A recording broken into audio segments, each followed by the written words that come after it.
ما حكم الأخذ من الشعر والأظافر لمن أراد أن يضحي؟ وما المراد بالمضحي؟ لا يجوز لمن أراد أن يضحي أن يأخذ من شعره ولا من أظفاره شيئا، لما جاء في صحيح مسلم عن أم سلمة رضي الله عنها قالت: قال رسول الله صلى الله عليه وسلم: إذا دخلت هذه العشر وأراد أحدكم أن يضحي فلا يأخذ من شعره ولا من أظفاره شيئا. وهذا نهي، والأصل في النهي أنه يقتضي التحريم، فمن أراد أن يضحي لا يجوز له أن يأخذ من شعره ولا من أظفاره شيئا حتى تذبح أضحيته.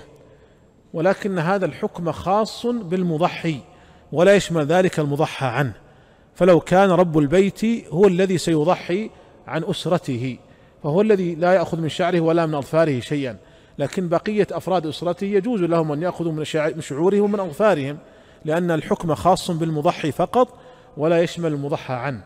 والمراد بالمضحي هو من يدفع ثمن الأضحية، وليس المقصود من يباشر ذبحها، لأن الذي يباشر بذبحها قد لا يكون هو المضحي، قد يكون وكيلا عنه، وإنما المراد من يدفع ثمن الأضحية، هذا هو المضحي الذي يمسك فلا يأخذ من شعره ولا من أظفاره شيئا حتى تذبح أضحيته.